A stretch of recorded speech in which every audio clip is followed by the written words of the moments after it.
नमस्कार, मैं हूं अंकुर और आप देख रहे हैं सत्य हिंदी का न्यूज बुलेटिन। एक नजर अब तक की सुर्खियों पर। महुआ मोइत्रा अब सीबीआई के निशाने पर होंगी। सवाल पूछने के लिए कथित तौर पर पैसे लेने के मामले में लोकपाल ने सीबीआई जांच का आदेश दिया है। इस मामले में महुआ के खिलाफ शिकायत करने वाले बीजेपी सांसद निशिकांत दुबे ने ही ये दावा किया है। बीजेपी सांसद ने पहले लोकसभा अध्यक्ष ओम बिरला को पत्र लिखकर दावा किया था कि महुआ ने हीरानंदानी समूह के हितों की रक्षा के लिए रिश्वत ली। फिर उन्होंने आईटी मंत्री अश्विनी वैष्णव से आग्रह किया था कि वो लोकसभा के लिए मोइत्रा के लॉगिन क्रेडेंशियल के आईपी पते की जांच करें ताकि ये जांचा जा सके कि क्या उन तक किसी और की पहुंच थी। और अब उन्होंने लोकपाल से शिकायत की है। सीबीआई जांच पर महुआ मोइत्रा ने भी दो टूक कहा है। उन्होंने कहा कि उन पर सुनवाई करने से पहले कई दूसरे अडानी पर ऐसे मामले हैं जिनकी जांच की जानी चाहिए। उसके बाद अगर जांच एजेंसी चाहे तो उनके जूते गिनने के लिए आ सकती है। इस केस की बात करें तो निशिकांत दुबे का आरोप है कि लोकसभा में गौतम अडानी की छवि बिगाड़ने के लिए महुआ ने जानबूझकर ऐसे सवाल पूछे जिससे विवाद खड़ा हुआ। यहां तक कहा गया कि उद्योगपति दर्शन हीरानंदानी के बाद मोइत्रा की लोकसभा की लॉगिन आईडी भी पहुंच चुकी थी। ऐसे में सवाल भी उनकी तरफ से ही लिखे जा रहे थे। 8 नवंबर 2016 को नोटबंदी हुई थी, इसलिए आज कांग्रेस नोटबंदी को लेकर पीएम मोदी को घेर रही है। कांग्रेस अध्यक्ष मल्लिकार्जुन खड़गे ने कहा है कि नोटबंदी के बाद मोदी जी ने 50 दिन मांगे थे, आज 7 साल हो गए हैं। वो चौराहा तो नहीं मिला, देश को दोराहे पर जरूर खड़ा कर दिया है।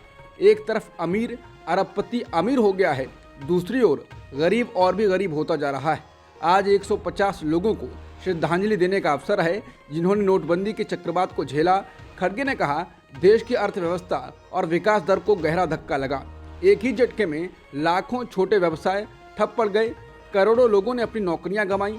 पाई जोड़कर जो हमारी गृहलक्ष्मी महिलाओं ने बचत जुटाई थी वो खत्म हो गई। जाली नोट और बढ़ गए। 500 के जाली नोटों में पिछले साल ही 14% बढ़ोतरी हुई और 2000 के नोटों पर नोटबंदी लागू करनी पड़ी। काले धन पर लगाम लगाने में मोदी सरकार विफल रही। कैश इन सर्कुलेशन में 2016 से अब तक 83% उछाल आया। पिछले 7 सालों में संपत्ति खरीदने वालों में से 76% को कीमत का एक हिस्सा कैश में चुकाना पड़ा। मोदी सरकार की नोटबंदी आम नागरिकों के जीवन में एक गहरे जख्म की तरह है जिसकी मरहम पट्टी वो आज तक कर रहे हैं। राहुल गांधी ने भी नोटबंदी को लेकर कहा है कि नोटबंदी एक सोची समझी साजिश थी। उन्होंने कहा कि रोजगार तबाह करने की, श्रमिकों की आमदनी रोकने की, छोटे व्यापारों को खत्म करने की, किसानों को नुकसान पहुंचाने की, असंगठित अर्थव्यवस्था को तोड़ने की, 99% आम भारतीयों पर हमले की, 1% पूंजीपति मोदी मित्रों को फायदा पहुंचाने की। ये एक हथियार था आपकी जेब काटने का, परम मित्र की झोली भरकर उसे 609 से दुनिया का दूसरा सबसे अमीर व्यक्ति बनाने का। नीतीश कुमार के बयान पर उनके द्वारा माफी मांगने के बाद भी विवाद जारी है। विरोधियों के साथ सहयोगी भी नीतीश कुमार को घेरने लगे हैं। नीतीश सरकार को समर्थन दे रहे वाम दलों के महिला संगठनों ने भी सीएम के बयान पर आपत्ति दर्ज कराई है। सीपीआई एमएल से जुड़े महिला संगठन अखिल भारतीय प्रगतिशील महिला एसोसिएशन ने मुख्यमंत्री को खुला पत्र लिखा है। संगठन की राष्ट्रीय महासचिव मीना तिवारी ने कहा, विधानसभा महिला विधायकों का वर्किंग प्लेस है, वहाँ पर जब इस तरह की बात की जाती है तो ये महिलाओं का उत्पीड़न है। जनसंख्या नियंत्रण जैसे गंभीर विषय को इस तरह हल्का बनाकर पेश किया जाना गलत है। बिहार ने आर्थिक सर्वे करके एक महत्वपूर्ण काम किया था, लेकिन अब उस पर बात होने के बजाय सारी बहस मुख्यमंत्री के बयान पर हो रही है। नीतीश के बयान पर विवाद बढ़ता ही जा रहा है। मुख्य विपक्षी दल बीजेपी नीतीश कुमार से इस्तीफे की मांग कर रही है। वहीं प्रतिपक्ष के नेता विजय कुमार सिन्हा ने मुख्यमंत्री की मेडिकल जांच की मांग की है। उन्होंने कहा, मुख्यमंत्री का मेमोरी लॉस हो चुका है, वो अब इस पद के योग्य नहीं हैं, उन्हें इस्तीफा दे देना चाहिए, वो कत्ल करके माफी मांग रहे हैं। जनसंख्या नियंत्रण पर बिहार के मुख्यमंत्री नीतीश कुमार के बयान को लेकर प्रधानमंत्री मोदी ने तीखा हमला किया है। उन्होंने विपक्षी गठबंधन इंडिया को भी निशाने पर लिया। पीएम मोदी ने मध्य प्रदेश के गुना में चुनावी रैली में कहा कि अलायंस के नेता ने विधानसभा के अंदर माता बहन के पास ऐसी भाषा में बातें की, कोई शर्म नहीं है उनको। उन्होंने कहा कि जो इंडिया गठबंधन के नेता झंडा लेकर घूम रहे हैं, जो देश की वर्तमान सरकार को उखाड़ फेंकने के लिए भांति भांति का खेल खेल रहे हैं, वो इंडिया अलायंस के नेता ने विधानसभा के अंदर जिस सभा में माता बहनें मौजूद थीं, कोई कल्पना नहीं कर सकता कि ऐसी भाषा में गंदी बातें की हैं। पीएम मोदी ने आगे कहा, इतना ही नहीं, गठबंधन का एक भी नेता माता बहनों पर दिए गए बयान के खिलाफ एक शब्द बोलने के लिए तैयार नहीं है। वो आपका भला क्या कर सकते हैं? कैसा दुर्भाग्य आया है, कितने नीचे गिरोगे, दुनिया में देश की बेइज्जती करा रहे हो। बिहार के सीएम नीतीश कुमार के विधानसभा में जनसंख्या नियंत्रण को लेकर दिए बयान पर राष्ट्रीय महिला आयोग ने हमला बोला है। राष्ट्रीय महिला आयोग की अध्यक्ष रेखा शर्मा ने कहा कि नीतीश कुमार ने बिहार विधानसभा में जिस तरह का बयान दिया है वो सी ग्रेड फिल्म का डायलॉग लग रहा था। ये बयान उन्होंने विधानसभा में सभी महिलाओं और पुरुषों के सामने दिया था। वहां पर बैठे पुरुष इस पर हंस रहे थे। मुझे लगता है कि अगर उन्हें ज्ञान देना था तो बहुत तरीके थे। उन्होंने आज इस पर माफी मांगी है, लेकिन केवल माफी मांगना इसका उपाय नहीं है। बिहार स्पीकर को नीतीश कुमार के खिलाफ कदम उठाना चाहिए। उन्होंने कहा कि हम स्पीकर से मांग करते हैं कि उन बयानों को सदन की कार्यवाही से हटा दिया जाए। राष्ट्रीय महिला आयोग के अध्यक्ष रेखा शर्मा के नीतीश कुमार के बयान पर निशाना साधने के बाद ऑल्ट न्यूज के फैक्ट चेकर मोहम्मद जुबैर ने रेखा शर्मा के पुराने ट्वीट निकालकर दिखाया है, जिसमें वो महिलाओं के बारे में खुद बहुत भद्दी बातें कर रही हैं।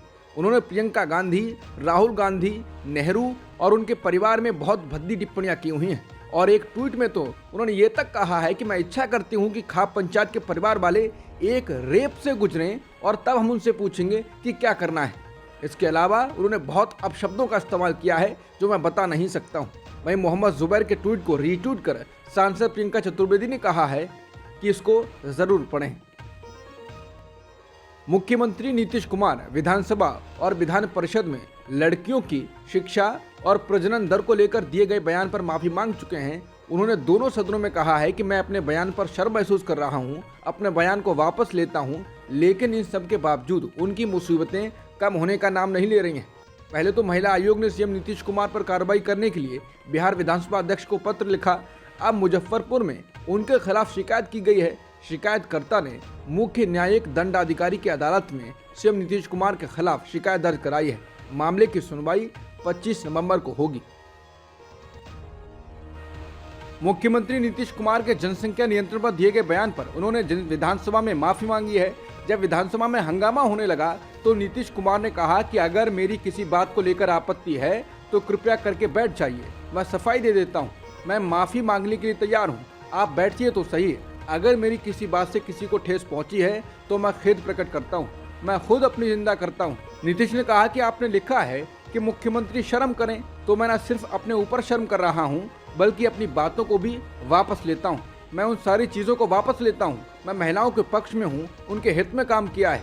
नीतीश ने कहा कि मैं तो स्त्री शिक्षा के फायदे बता रहा था, बताया था कि कैसे लड़कियां पढ़ लिख गई तो जन्म दर में कमी आई। मैंने जो बात कही वो सही थी, लेकिन इसकी चूंकि निंदा की जा रही है और लोगों को लग रहा है कि मैंने गलत बात की या गलत तरीके से कहा, तो मैं माफी मांगता हूं। बिहार विधानसभा में नीतीश कुमार के विवादित बयान पर एआईएमआईएम प्रमुख असदुद्दीन ओवैसी ने कहा कि नीतीश कुमार ने जो बयान दिया वो अश्लील था और उन्हें जगह की मर्यादा रखनी चाहिए। ओवैसी ने कहा वो एक प्रदेश के मुख्यमंत्री हैं, वहां पर वो जिस तरीके से बोले वो एक वल्गर किस्म की भाषा है। इसको वो कह सकते थे कि महिलाएं जितनी ज्यादा पढ़ेंगी वो अपनी औलाद को कब पैदा करना है तय करेंगी, लेकिन बजाय इसके जिस अश्लील तरीके से उन्होंने इसको बताया अपने एक्शन और अल्फाज से, वो बिल्कुल भी सही नहीं था। कम से कम इस बात का तो लिहाज रखिए कि आप ये बात कहाँ बोल रहे हैं। वो बिहार की विधानसभा है, कोई सिनेमा हॉल नहीं है जहाँ लोग ए सर्टिफिकेट फिल्म का टिकट लेकर आ रहे हैं। दिल्ली में जहरीली हवा की वजह से स्कूलों में इस बार सर्दी की छुट्टियां पहले ही कर दी गई हैं। दिल्ली सरकार ने बुधवार को घोषणा की कि स्कूलों में 9 से 18 नवंबर तक शीतकालीन अवकाश रहेगा। आमतौर पर शीतकालीन अवकाश दिसंबर जनवरी महीने में रहा करता है, लेकिन प्रदूषण की वजह से ये छुट्टियां पहले ही कर दी गई हैं। दिल्ली के शिक्षा विभाग ने कहा कि वायु प्रदूषण को देखते हुए सभी स्कूलों के लिए दिसंबर महीने में होने वाले शीतकालीन अवकाश को अब 9-18 नवंबर तक पुनर्निर्धारित कर दिया गया है। आम आदमी पार्टी दिल्ली में हुए कथित शराब घोटाले के भंवर में फंसती जा रही है। जब से केजरीवाल को ईडी ने पूछताछ के लिए बुलाया है, तब से आम आदमी पार्टी ने नई रणनीति बना रही है।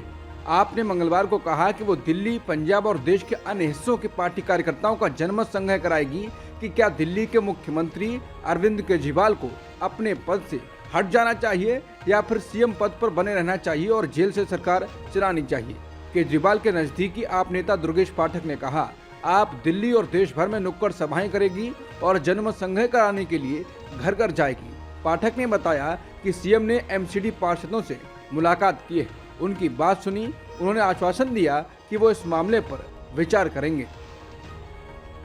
हमास के गजा स्थित स्वास्थ्य मंत्रालय के अधिकारियों ने बताया है कि कल मारे गए 241 लोगों में से आधे लोग दक्षिणी गजा से हैं। बता दें, इजराइल ने दक्षिणी गजा को उत्तरी गजा के मुकाबले सुरक्षित बताया है और लोगों को उत्तरी इलाके को खाली कर दक्षिण की ओर जाने को कहा। हमास के स्वास्थ्य मंत्रालय के अधिकारियों ने बताया कि इजराइल ने कल कुल 27 हमले किए थे। अधिकारियों ने बताया कि गजा में 18 अस्पताल और 40 हेल्थ सेंटर काम नहीं कर रहे हैं। उन्होंने बताया कि संघर्ष में अब तक 193 स्वास्थ्य कर्मियों की मौत हो चुकी है। गजा में हमास के स्वास्थ्य मंत्रालय ने इजराइल के साथ संघर्ष में मारे गए लोगों के अब तक के आंकड़े बताए हैं। अधिकारियों के मुताबिक मरने वालों की संख्या बढ़कर 10,569 हो गई है। मरने वालों में 4,324 बच्चे शामिल हैं। जॉर्डन के किंग अब्दुल्ला के साथ बीते दिनों प्रधानमंत्री मोदी की टेलीफोन पर बातचीत हुई थी। अब भारत में जॉर्डन के राजदूत मोहम्मद सलाम जमील एफ अल-कायद ने कहा है कि भारत उभरती हुई शक्ति है जो इस मामले में एक भूमिका निभा सकता है। समाचार एजेंसी एनआई से बात करते हुए उन्होंने कहा, हाँ, प्रधानमंत्री ने महामहिम से कई मुद्दों पर बात की है। निश्चित रूप से सुरक्षा व्यवस्था और मानवीय सहायता के बारे में बात हुई। बता दें, संयुक्त राष्ट्र में बीते दिनों संघर्ष विराम को लेकर लाए गए प्रस्ताव से भारत अनुपस्थित रहा था। इस पर जॉर्डन के राजदूत ने कहा कि भारत का अपना स्टैंड है, जैसा हर देश का होता है। सभी देश अपने हित देखते हुए अपना स्टैंड तय करते हैं, तो भारत ने भी यही किया। बता दें, पीएम मोदी ने सोमवार ईरान के राष्ट्रपति इब्राहिम रईसी से भी बात की थी। इजराइल ने बुधवार को कहा है कि उसकी सेनाएं गजा शहर के केंद्र तक पहुंच गई हैं और हमास के टनल को निशाना बनाया जा रहा है। इसने कहा है कि इजरायली सेना गजा पट्टी पर शासन करने वाले हमास के चारों ओर शिकंजा कस रही है। इसके साथ ही दावा किया गया है कि सेना ने हमास के विशाल सुरंग नेटवर्क का पता लगाना और उसे निष्क्रिय करना शुरू कर दिया है।